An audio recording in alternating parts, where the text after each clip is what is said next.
Baba Saheb doctor Bhimrao Ambedkar आधुनिक भारत के उन महान नेताओं में से हैं जिन्होंने अपने संघर्ष, विद्वता और दृढ़ संकल्प से देश के सामाजिक और राजनीतिक इतिहास को नई दिशा दी। उनका जन्म 14 अप्रैल 1891 को मध्य प्रदेश के महू, अब डॉक्टर अंबेडकर नगर में हुआ था। उनके पिता रामजी मालोजी सकपाल ब्रिटिश भारतीय सेना में सूबेदार थे और माता का नाम भीमाबाई था।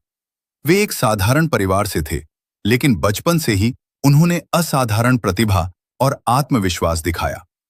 बचपन में उन्हें समाज में व्याप्त छुआछूत और भेदभाव का सामना करना पड़ा। स्कूल में उन्हें अलग बैठाया जाता था और पानी तक छूने की अनुमति नहीं थी। इन कठिन परिस्थितियों ने उनके मन में शिक्षा के महत्व और सामाजिक समानता की भावना को और मजबूत किया।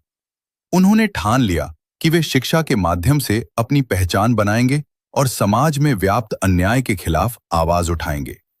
डॉक्टर अंबेडकर ने प्रारंभिक शिक्षा सतारा और मुंबई में प्राप्त की। वे एल्फिंस्टन कॉलेज से स्नातक करने वाले अपने समुदाय के पहले छात्र बने। आगे की पढ़ाई के लिए उन्हें छात्रवृत्ति मिली और वे अमेरिका के कोलंबिया विश्वविद्यालय गए। वहां से उन्होंने अर्थशास्त्र में MA और PhD की उपाधि प्राप्त की।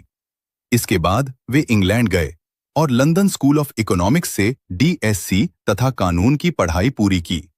उनकी उच्च शिक्षा और व्यापक अध्ययन ने उन्हें एक महान विद्वान और चिंतक बनाया।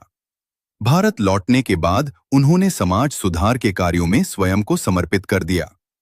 उन्होंने दलितों और वंचित वर्गों के अधिकारों के लिए आंदोलन चलाए। बहिष्कृत हितकारिणी सभा की स्थापना कर शिक्षा और सामाजिक सुधार के लिए कार्य किया। उन्होंने कई पत्र पत्रिकाएं निकाली जिनके माध्यम से समाज में जागरूकता फैलाई। उनका प्रसिद्ध नारा था, शिक्षित बनो, संगठित रहो, संघर्ष करो। डॉक्टर अंबेडकर का सबसे बड़ा योगदान भारतीय संविधान के निर्माण में रहा। 1947 में भारत की स्वतंत्रता के बाद उन्हें संविधान सभा की प्रारूप समिति का अध्यक्ष बनाया गया।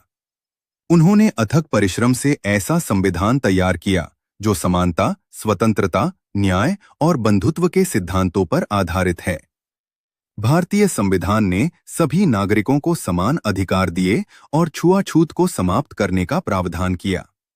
इस कारण उन्हें भारतीय संविधान के शिल्पकार के रूप में सम्मानित किया जाता है। वे स्वतंत्र भारत के पहले कानून मंत्री भी बने।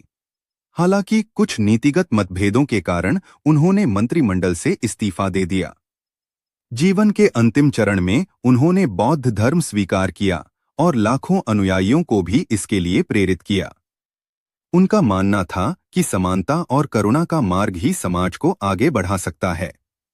6 दिसंबर 1956 को उनका निधन हो गया, लेकिन उनके विचार आज भी जीवित हैं।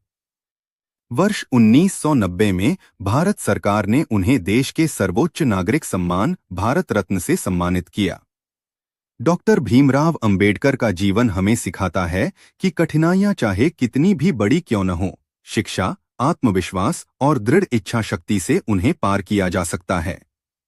वे केवल एक नेता नहीं, बल्कि सामाजिक न्याय और मानव अधिकारों के प्रतीक हैं।